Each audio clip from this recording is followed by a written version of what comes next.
The Portrait Collection is a badly named Babysitter's Club series. It has nothing to do with portraits. Yes, there are illustrations, but they don't affect the story and could be easily removed. In reality, the Portrait Collection is a series of autobiographies, not a bunch of picture books. I think they should have imitated Sweet Valley High and called the spin-off series Stacey's Story, Mary Ann's Story, Kristy's Story. Those would have been better, more accurate titles. Arglefumph Book Review, Arglefumph Book Review. This book was written by Jeanne Betancourt. Stacey begins by recapping her life and all the Babysitters Club members who will not be appearing in this book. Thanks, Stacey. Then her autobiography starts for real. She doesn't remember any of her baby years, but she remembers moving when she was 3 years old and going to preschool. She also went to famous places in New York, like the Meadow and the park and the museum and the store. Her favorite book was Eloise.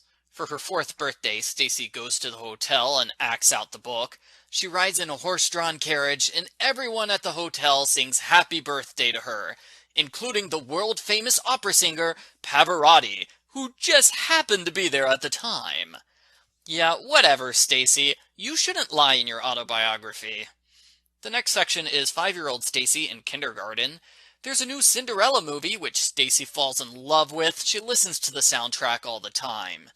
Mom gets Stacey a spot on the Cinderella float in the Macy's Thanksgiving Parade, so Stacey gets to meet Cinderella for real, and she gets to be on TV.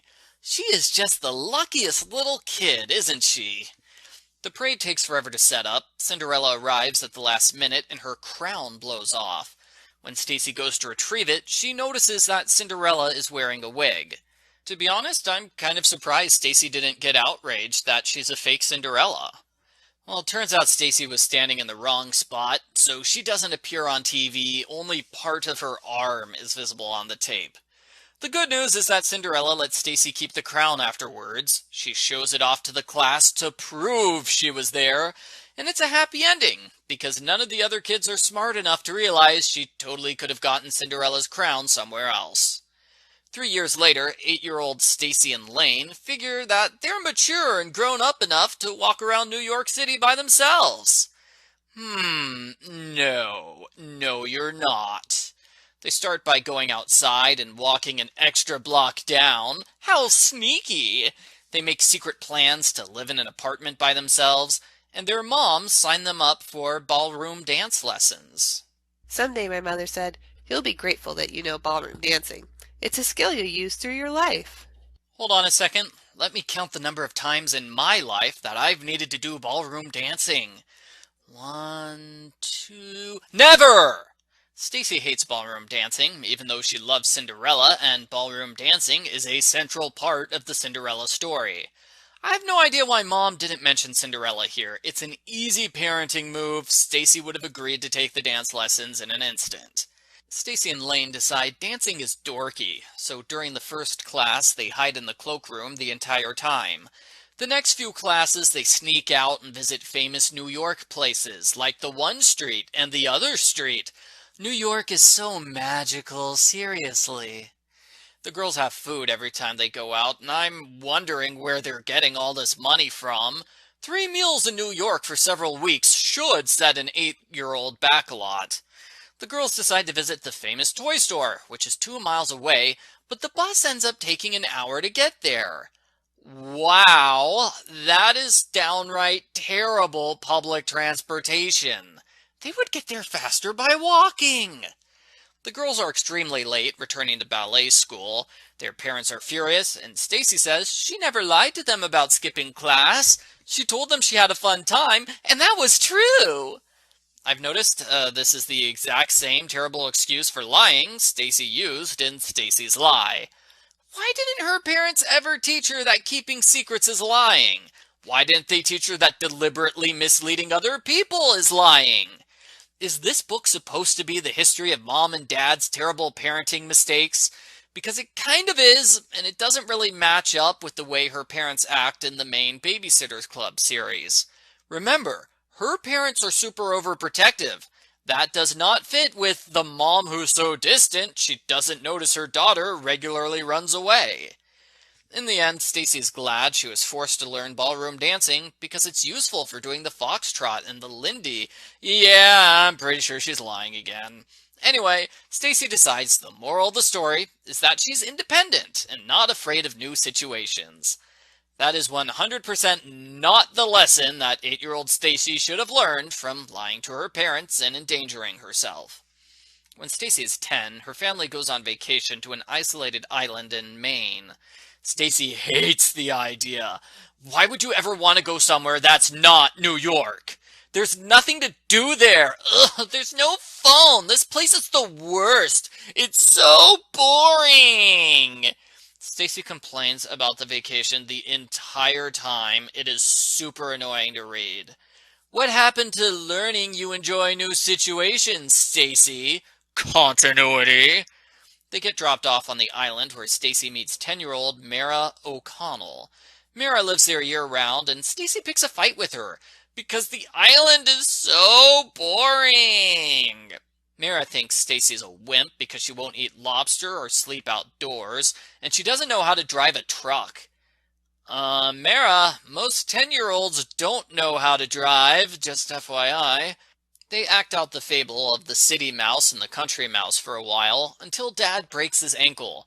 Mara takes charge of the situation. She drives Dad to a motorboat, and she drives the boat to shore. I am honestly surprised that Stacey's mom goes along with this plan. If a 10-year-old girl offered to drive my spouse to safety, I would take the car keys away from them. Meanwhile, Stacey watches Mara's sister. It's her first babysitting job. Stacey decides Mara is a hero. They become friends and have a sleepover, and then they never talk to each other again. The adventure teaches Stacey that new people and places are exciting, which is almost exactly the same thing she learned from the dance class misadventure. I'll be honest, I think the book should have ended here. We're on page 134, so it's already longer than most books in the BSC series. But instead of ending on a good note, the book ends by repeating book 18, which was a terrible book. Seeing Stacey and Claudia acted out a second time does not make the story any better, so I'll try to get through it as quickly as possible. Claudia comes to visit Stacey on the weekend. They visit all sorts of famous places in New York, because we clearly have not had enough New York hero worshipping in this book already. Claudia acts weird the whole time. Eventually Stacey asks what's wrong. Claudia cries and says New York is so wonderful. It makes her sad because she knows Stacey's having a great time here while she's at home without her best friend. Then they visit more famous places in New York and they get their hideous portrait taken. I can barely see the picture, seriously. The final chapter is only 2 pages long, so it hardly counts. Stacey says that's her life, and she can't imagine herself doing anything differently, even though she made a ton of mistakes, so way to learn absolutely nothing from your past, Stacey. She gets an A on her project. The end. Post-book follow-up. This book is interesting and different. It easily could have been 15 chapters of torturous recap, or a repeat of the memory super special. Instead, it legitimately feels like its own thing. Stacey's narration was strong, and it was interesting to see her reflect on her life, to see her realize what made her become the person she is today. Kind of. You'll notice this book leaves out her love of fashion and her diabetes, which is a huge part of her life. It's probably for the best they didn't retell the story of Stacey's diabetes again, but I would have preferred rehashing that compared to rehashing book 18.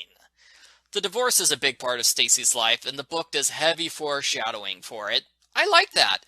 It felt natural for an older Stacey to pick up on all the divorce warning signs that she missed out on at the time. While that worked, I didn't like the foreshadowing of Lane becoming a huge jerk.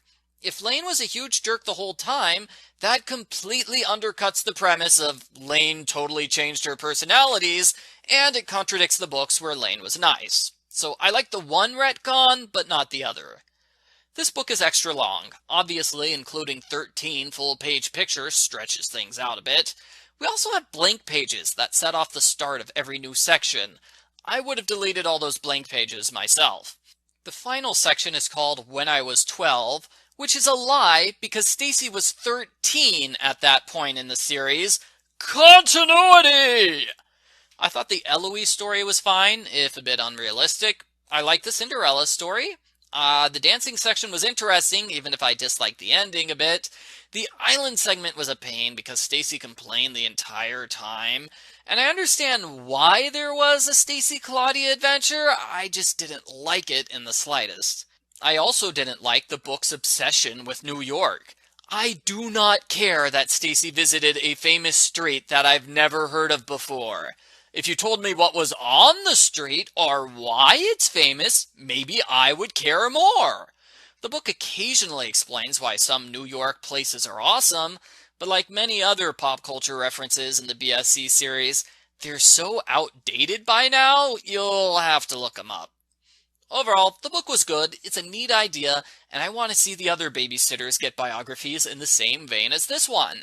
I just wish the last two segments were better, because that's 40% of the book I flat out did not care for. I give Portrait Collection, Stacey's book, a 6 out of 10. Claudia starts this book by recapping herself and all the other BSC members. Then she says she's having trouble writing her autobiography. It's hard to write about yourself. Claudia, you just spent several pages writing about yourself. Did you forget that already? Arglefumph Book Review, Arglefumph Book Review. This book was written by Nola Thacker. Claudia's sister, Janine, tells Claudia about the day she came home. Janine remembers everything about that day, including what she had for lunch. I know Janine is a genius, but geez, that was 13 years ago, and she was 3. How does she remember it? Claudia's first memory is playing with wet cement with Marianne and Kristy. The 3 of them were best friends in school, and oh my gosh, Marianne, your hair! No wonder your dad forced you to wear braids all the time. Claudia's birthday is in the summer. She wants a circus theme for her 6th birthday party. She invites everyone in her kindergarten class, but she doesn't tell them about the party. Instead, she gives them invitations while they're leaving the room on the last day of school. Ooh, that's a terrible idea. They are so not going to read those invitations. Also, I don't think all of the kids can read yet. Claudia is excited when they get the cake and put up decorations. She wears a special birthday outfit. Kristy and Marianne are the only ones who show up to her party. After an hour, Mom says no one else is coming. Claudia is devastated. Instead of blowing out the candles on her cake, she starts crying and hides in her room. After a while, Mimi comes to get Claudia. She takes Claudia to Marianne's house where they have a huge surprise party for her. So technically it's not a surprise party. All they did was move Claudia's party across the street and force Kristy's brothers to come. But it's still sweet. They even have a homemade cake for her. It becomes Claudia's favorite birthday. In 2nd grade, Claudia is terrified of the Tooth Fairy. It's not a magical fairy. The Tooth Fairy is an evil, hairy, tooth-eating monster with giant elephant tusks. She knows this for a fact because when the Tooth Fairy visited Rick, he woke up and he saw a dark shape hovering over him. It even said his name. Ooh, saying the kid's name out loud to make sure they're asleep. That is a good trick. I should use that. Claudia accidentally hurts her tooth after a fall. She tries to hide it from her parents, but they find out. She gets sent to a dentist and an extractor. She's scared, but it turns out the dentists are nice people, and it doesn't hurt when they take out her tooth. That night, Claudia sets up multiple traps for the Tooth Fairy by the window. She puts clothes under her blankets so it looks like she's in her bed asleep. Then she hides in the closet. Claudia sees her mother sneak into the room and replace the tooth with $1. Claudia realizes the Tooth Fairy's not a monster. It's not even real. The Tooth Fairy was her parents all along. And if the Tooth Fairy doesn't exist, then neither do any other magical creatures, like Santa Claus, the Easter Bunny, and a ghostwriter who reads all the previous books in the series so they don't make continuity errors. Yeah, that's totally not something that exists. Speaking of continuity, remember the butterfly art project that Claudia did? Chapter 1 says it happened in kindergarten, while Chapter 15 says it happened in 1st grade. Continuity! Super Special 11 said Claudia was 6 when that event happened, but we just learned Claudia turned 6 in the summer after kindergarten, so again, we've got a continuity error. In 4th grade, Claudia starts to fall behind in school. After her worst report card ever, the teacher recommends sending her to a special school named Stamford Alternative Academy. Claudia doesn't want to switch schools, so she tries to fail the entrance exams on purpose. Only they're not entrance exams, they're just tests to see what areas she needs to improve in. Claudia cannot stand being separated from Kristy and Marianne. She decides her life is over. To be fair, the school does help Claudia a lot. She gets individualized attention. She doesn't feel pressured to compare herself to her smarter sister. The teachers keep her on task and explain things in different ways. Claudia's work improves to the point where she actually understands math now. But none of that matters. Claudia hates her school. She's mean to the other kids, so they won't try to be friends with her. She feels left out when Marianne and Kristy are working on a class play together, so she starts avoiding the other girls. They can't be friends anymore. What's the point in even talking to them? Claudia begs her parents to let her quit school, but they are happy about her progress, and they claim they only want what's best for her. Claudia becomes depressed and stops talking. Her life becomes a numb cycle of schoolwork and sleep. Occasionally she cries. Eventually her parents decide she'll never adjust to her new school. They decide to send her back to public school because sacrificing her happiness for good grades is not worth it. I was surprised. I was stunned, shocked, delirious with sudden, unbearable happiness. Huh, she doesn't sound like a kid who's flunking English. As a compromise, Claudia's family members will tutor her to make sure she doesn't fall behind again. As we know from the main series, this plan doesn't work. I would have suggested a different compromise, like letting Claudia read Nancy Drew books. Those are awesome books. Come on, Mom. You're a librarian. Why are you banning books from your own house? This is not going to help your daughter learn how to spell. Claudia's final segment is her first babysitting job. This is what, the 4th time we've seen one of the girls on her first babysitting job? I'm sensing a pattern. Kristy's family goes to the beach for baseball playoffs. Claudia comes along to help watch David Michael when the others are at baseball games. In a weird continuity error, David Michael is 5 years old in Chapter 12, 4 years old in Chapter 13, then 5 again in Chapter 14. He has mastered the power of time travel. The girls explore the beach and eat pizza. They buy games and things to entertain David Michael, so they invented the first Kit Kits. David Michael asks if he can get a hot dog. Kristy says, sure, but come back in 10 minutes. But that's when he disappears. He does not return. They search for him frantically. The hot dog guy remembers David Michael, but he can't help find the lost child because he's too busy making jokes about how great his hot dogs are. Seriously, dude? A child is missing! They look for him everywhere. It turns out David Michael started making a sandcastle with other kids, and he lost track of time. They decide not to tell David Michael's mother that he was lost for an hour, and Claudia realizes Kristy has a really tough life. Claudia's autobiography gets an A+ at first, but then the teacher marks it down to a B- because her spelling and grammar are awful. But there aren't any spelling mistakes in this book. Well, besides for the one where Claudia says the beach isn't too hot or too old. So, what version of the book did we read? It's clearly not the one she turned into her teacher or her handwritten first draft. Did some unknown person take her book and edit out the spelling mistakes to make it fit for publication? The end. Post-book follow-up. I enjoyed this book. Like Stacey's book, the narrator has a strong voice and the author has a good sense of what the character is like. My main complaint is that I wanted to see more of Mimi and Janine. They were minorly involved in Claudia's bad birthday, and that's about it.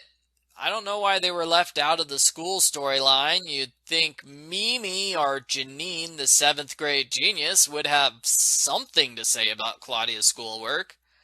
I think there are several interesting story possibilities with Claudia's family members, because we know who they are, but we really don't know a lot about them, especially her parents.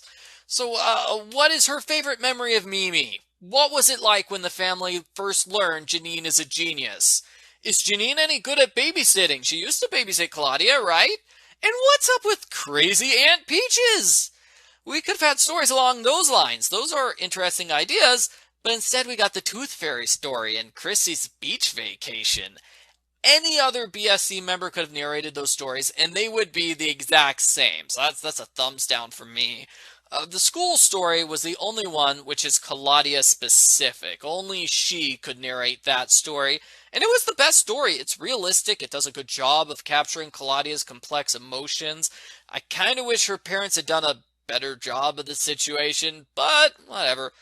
I like the birthday story. The Tooth Fairy story was cute and somewhat funny. The beach story was my least favorite. It didn't fit with the others. Why is there a Kristy-centered story in Claudia's autobiography? The story mostly felt like filler to me, so about half the book is okay, a quarter is excellent, and a quarter is not so good. I give Portrait Collection Claudia's book a 7.5 out of 10. I think that's how the math works out. Let's see, a quarter plus half. I don't know, I can't do math. Somebody get Stacey in here. Dawn wakes up in California. It's a little neat to see what her new life is like, but it's mostly a recap of all her California friends who won't be appearing in this book. Ugh. I still say it's dumb to have Dawn preface her autobiography with a recap. It's an autobiography! All the details of her life should be in the autobiography.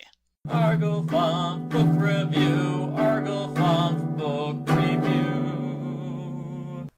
This book was written by Jeanne Betancourt. Part 1 is a single chapter, which is a shame because it's honestly better than some of the 3-chapter stories. Dawn was born a week past her due date. Mom triggered the birth by going to the beach. That's why Dawn is obsessed with the beach. In fact, water and beach were 2 of her first 4 words, and the first time baby Dawn walked was towards the ocean. I think that's taking the beach girl image a little too far. Now we're in creepy territory. They named her Dawn because she was born at dawn, 6:45 a.m. So if she had been born at 6:45 p.m., they would have named her Twilight. We don't get an explanation for why her middle name is Reed. I just want to know how to pronounce it. Is it read as in don't read this terrible book, or read as in I read that terrible book and regretted it? Dawn loved Play-Doh. She put it in food and her ears. She was initially jealous when her little brother was born, but he decided he loves her more than his parents. Jeff's first word was Dada. I know Dada usually means daddy, but for Jeff it meant Dawn. Yeah, you can believe that if you want, Dawn. At preschool, some mean boys knocked down Dawn's block tower every day.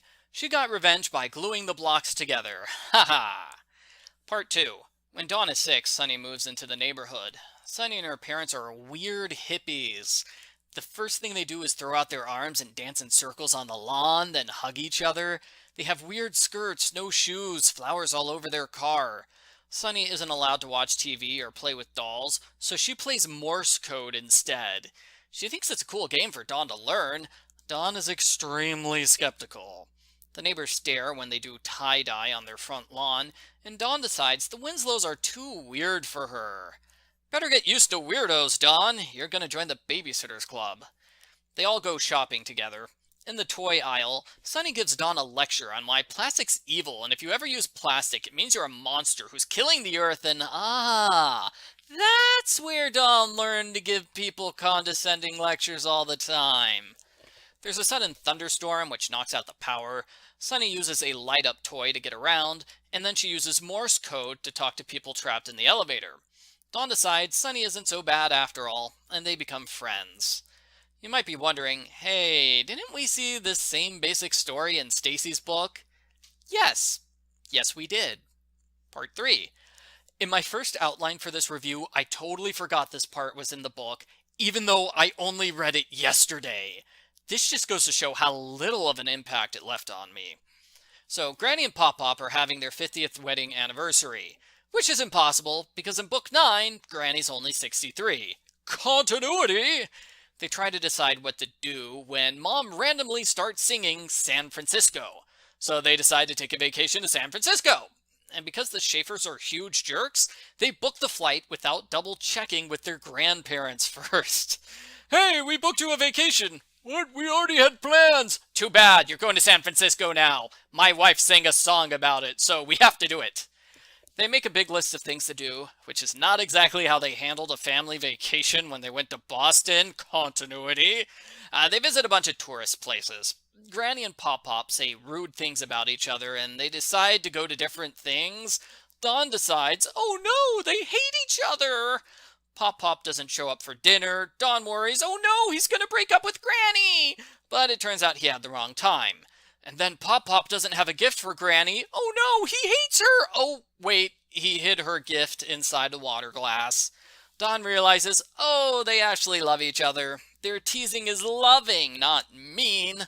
Dawn is sure her parents will love each other forever. Part 4. Dawn's parents are going to get divorced now. Well, that escalated quickly. Dawn claims her parents are constantly fighting and it's terribly stressful. The problem is that we never see this happen.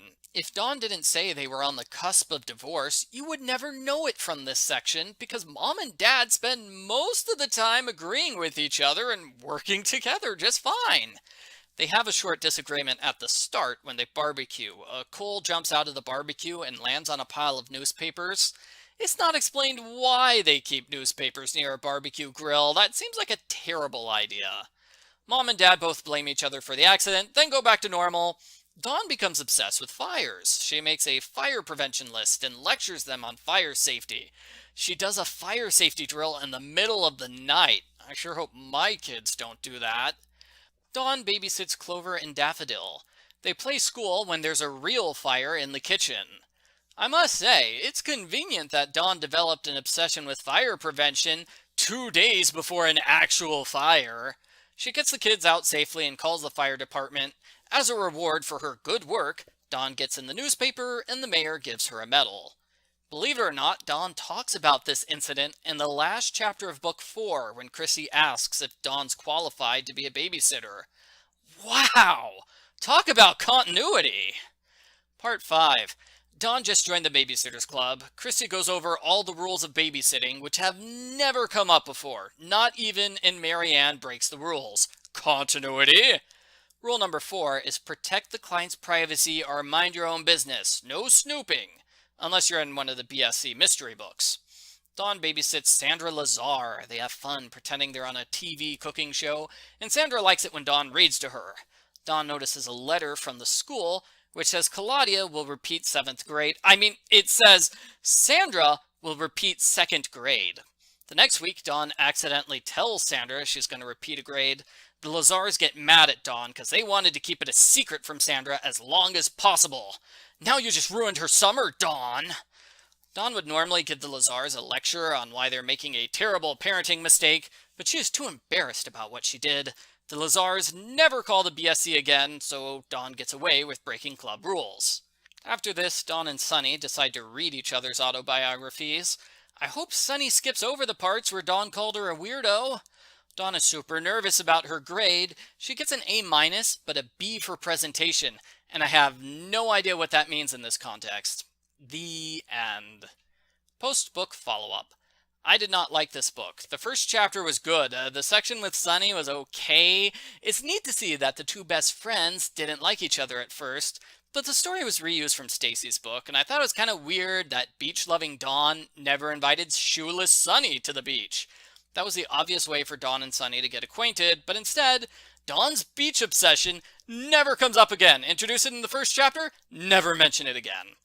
The section with Sunny annoyed me because the way Sunny and her family act in this book is completely different from how they act in the California Diaries spin-off series.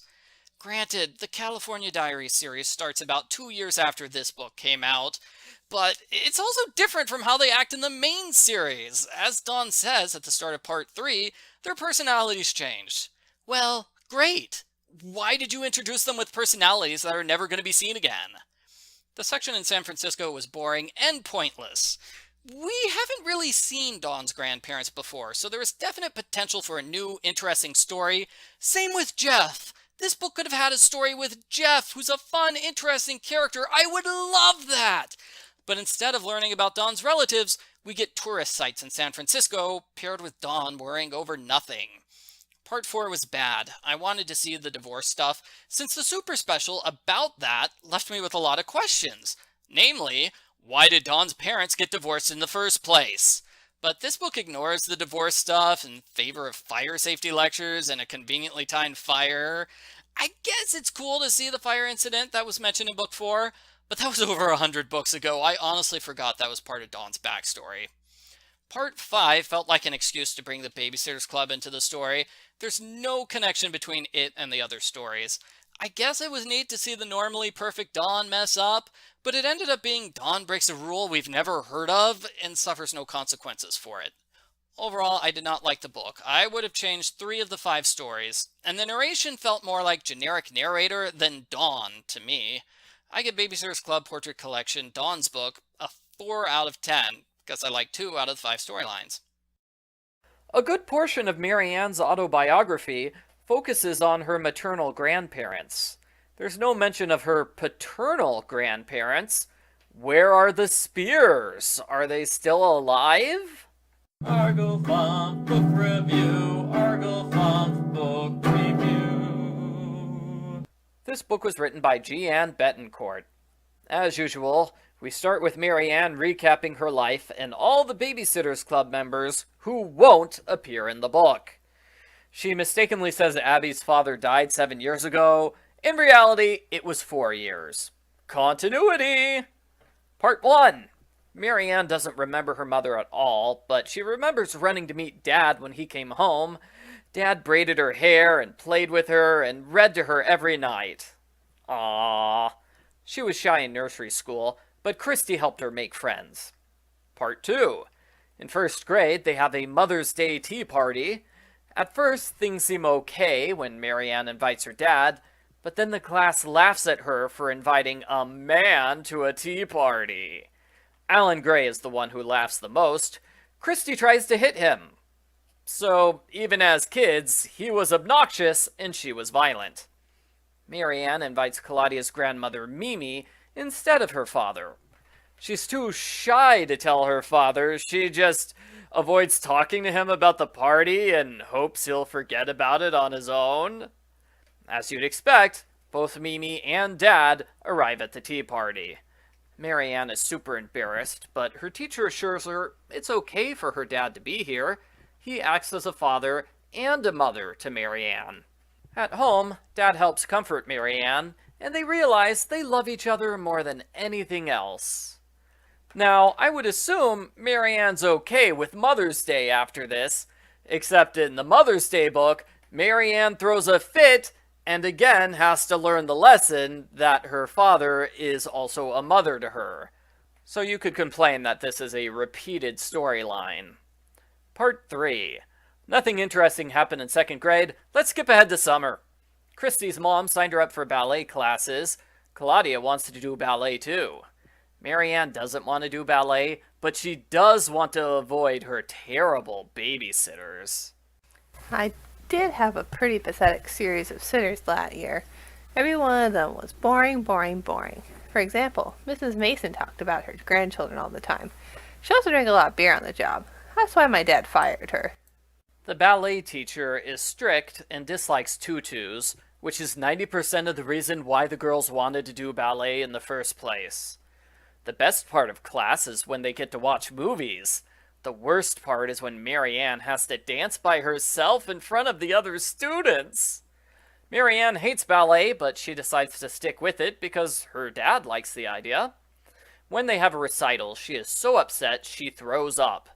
Mary Ann and Dad have a heart-to-heart talk where he comforts her. He doesn't like seeing her so unhappy, and he lets her quit ballet. Wow, Mr. Spear is such an amazing, thoughtful dad in this book. What happened? At the start of the series, he's mean, incredibly strict, and Mary Ann is scared to tell him anything. Continuity. Part 4. Mary Ann makes friends with a girl named April Livingstone, who is pretty cool. Her backstory and personality is pretty detailed and thought out, more so than the descriptions of the Babysitters Club members in Chapter 1. I wonder what happened to April after this, because she's not in the main series. April lets Marianne try on her glasses. Marianne likes them so much, she wants her own pair. So when the school has a vision test, Marianne fails on purpose.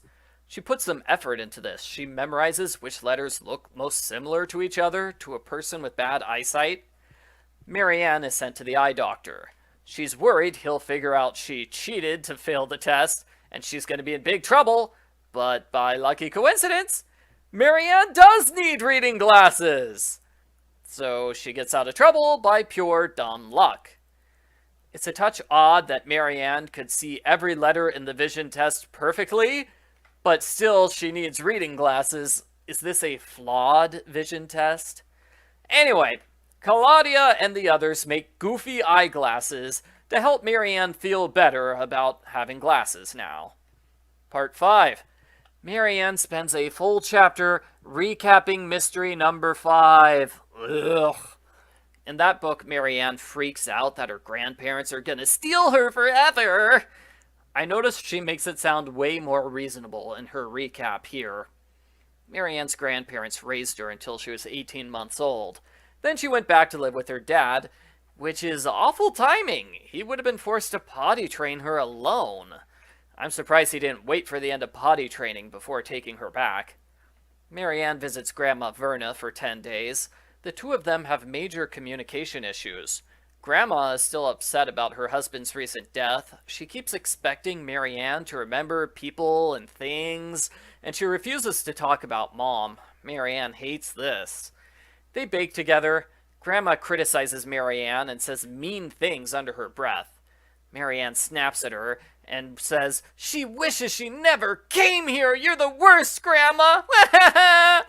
Marianne runs away and cries. Typical Marianne. She comes back to find Grandma crying over a photo of Mom. They apologize to each other, and then they bond by making a quilt together and going through a scrapbook of Mom. The end. Post-book follow-up.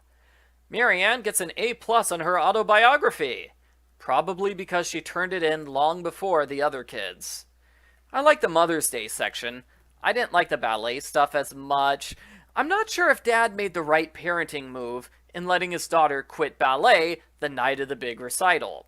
Yeah, it made her happy, but she needs to learn how to overcome her shyness. Otherwise, she grows up to be the person who gets mad at Grandma, but she's too shy to say why she's mad, so she just sulks until she explodes.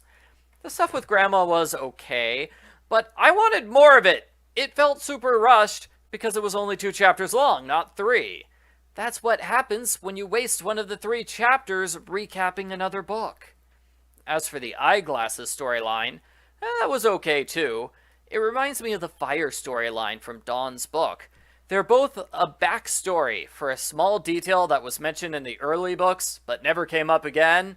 I personally forgot Marianne wears glasses. She's never shown with glasses in any of the book covers. Overall, I liked this book.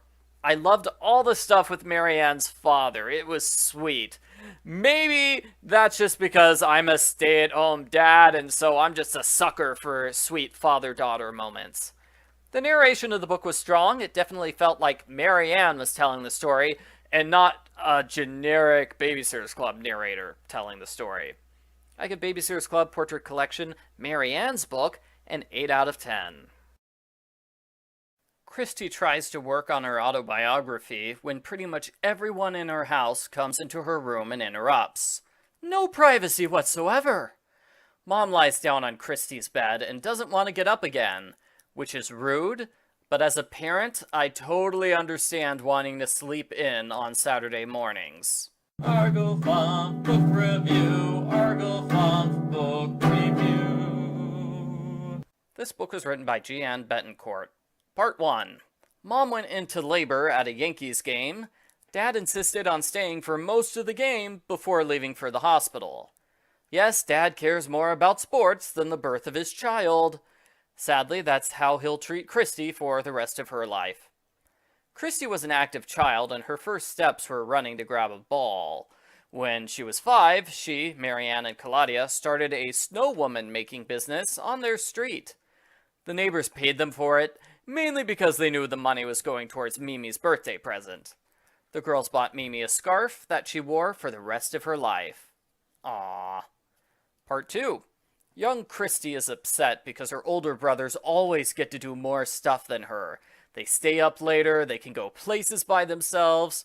They also refuse to hang out with her and her friends at school.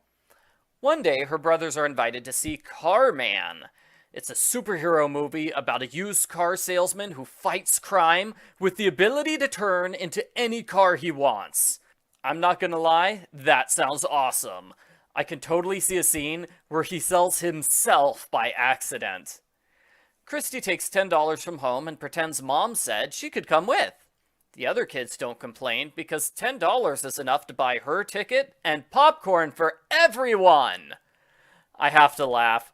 You can't buy a movie ticket, popcorn, soda, and candy for $10. You can't even buy a movie ticket for $10. Kristy's mom interrupts the movie right at the good part where Carman discovers he's stuck 4 inches tall. I told you it sounds like an awesome movie. Kristy gets in big trouble with Mom, while Dad thinks it's funny. Kristy cleverly tricks her brothers into revealing how the movie ends by inviting them to play Carman with her and her friends. Part 3. Shortly after David Michael is born, Dad leaves. The Thomases are worried when he doesn't come home that night. Mom eventually calls his work, only to learn Dad quit his job and moved out of state. Yeah, he told his work, but not his family. Patrick Thomas is the worst. Sorry if anybody watching this video is named Patrick Thomas. The children handle it badly, especially Sam and David Michael. After 6 months, Mom gets a full-time job. David Michael is put into daycare. Kristy and her older brothers are forced to watch and feed themselves. This ends up being a terrible idea. They invite their friends over every day, and they eat all the candy. Then they eat everything that even resembles candy. Granted, they're 6, 8, and 10, so that's probably to be expected. Mom doesn't have time to cook, so she has food delivered every night. They alternate between pizza and Chinese food. Again, I have to laugh at how $10 is enough to feed 5 people. Their dog is sprayed by a skunk. They try to wash him with tomato juice in the bathroom, but they make a mess and accidentally lock themselves inside. After this, Mom puts her foot down and comes up with a big list of daily chores. Everyone mopes at first, but they soon come to like it and adjust to their new life. Part 4. Kristy spends the summer at a girls' softball camp called Camp Top Notch. She gets in because she wrote an awesome scholarship essay. I wrote about how it was hard for a girl to find a good game in our town, because the guys were sort of dumb about letting girls play with them. The camp is divided into the Blue Jay cabin and the Robin cabin. There's a big prank war between the cabins. They do things like put sugar in salt shakers and tie shoelaces together. The Blue Jays put noodles in the other cabin's beds, and they get in trouble for it. The Robins tie the other cabin's swimsuits into a knot, and they don't get in trouble for it. In fact, the other cabin is punished for being late to swimming. I don't quite understand why they accepted an unfair punishment instead of telling the adults the truth. Kristy and a girl named Samantha both try out for shortstop. Samantha intimidates Kristy by calling her Shorty. She purposely gets in Kristy's way, forcing Kristy to make an error. Kristy's so angry, she messes up in tryouts and loses. The camp softball team is really terrible because all the players are too busy fighting each other. Coach Martin gets so upset she quits the team. The girls realize sports is no fun anymore, so they agree to end the feud and enjoy the rest of the summer. Kristy and Samantha become best friends, and they never see each other again. Too bad she doesn't appear in Kristy at Bat. Part 5. Sometime between books 9 and 12, Kristy's dad returns. He just broke up with his California wife, and he's planning to move back to Stony Brook. He asks Kristy to keep it a secret until he gets settled. You might recognize this as the main storyline of the Babysitters Club movie. Marianne warns Kristy Patrick is irresponsible. Kristy knows Marianne is right, but he's so much fun to hang out with. She feels bad about having to lie to people, and she doesn't like it when her dad jokes Mom's controlling. You shouldn't complain about Mom, Patrick. At least she never abandoned her 4 kids. Kristy starts to neglect her normal responsibilities because she's spending all her free time with Dad. Watson catches Kristy sneaking out and lying. He trusts her, so he agrees not to tell Mom. Kristy's stepdad is much better than her biological dad. Kristy notices Patrick has a bad habit of interrupting her and changing every conversation so it's about him. Things fall apart when Dad gives her a fancy baseball glove. He says that it's a present for all the birthdays he missed. The problem is that she's left-handed. He doesn't know that? When she tries to get the glove exchanged, the man at the store finds an inscription which shows Dad never bought the glove. He got it for free as part of his work. He lied to Kristy when he said it was from him. 2 days later, Patrick leaves town without saying goodbye. Again. He's a terrible father. Kristy tells her parents, and there's a happy ending where Watson gives Kristy the correct baseball glove because he knows her and he loves her. After writing her autobiography, Kristy shares her memories with her various friends and family members, and even her baseball team. She gets a B+, which is unfair. She deserves an A. I don't know why the teachers marked her down. The end. Post-book follow-up. This book was really good, definitely my favorite of the series so far. I even liked the first and last chapters, which are filler, but still interesting. I've definitely seen recap chapters from this series that are way more boring than Kristy's family is on parade. I like how this book focused on Kristy's family, and not so much on her friends, Marianne and Claudia. We saw enough of the trio as young kids in Marianne's and Claudia's books. But we haven't seen much of Kristy with her older brothers, even after 100 books in the main series. So the Carman stuff was cool. Seeing Kristy's family deal with the aftermath of Dad leaving was good. It reminded me of the aftermath of Dawn's parents getting divorced. Except this book stayed in the moment instead of transitioning to the events of Book 4. The summer camp was probably the weakest story, but I liked how it had 2 to 3 different storylines going on at the same time. Subplots are not common in the portrait collections. This feels like a 4 or a 5 chapter story, which was condensed into 3 chapters. Same with the last story about Patrick. It could easily be doubled in length, maybe even expanded to its own book. There's so much going on. There are multiple places where conversations are compacted, or details are skipped over, like Kristy neglecting her chores, or Marianne finding out about Patrick. Those things get half a page at most, when they'd probably be a full chapter in a full book. You could also expand the story by having Kristy's brothers there, instead of shipping them off to summer camp. Overall, I like this book. I wouldn't really change any of the storylines, except to make them longer, because they're so good, I wanted to hear more. I'd probably give this book a 9 out of 10 normally, but since I'm rating each storyline separately in these portrait collection reviews, the score is getting increased. I give Babysitter's Club Portrait Collection, Kristy's book, a 10 out of 10. Here's how Abby describes her autobiography to her relatives. It's a touching book, a funny book, and best of all, a short book. Short is right.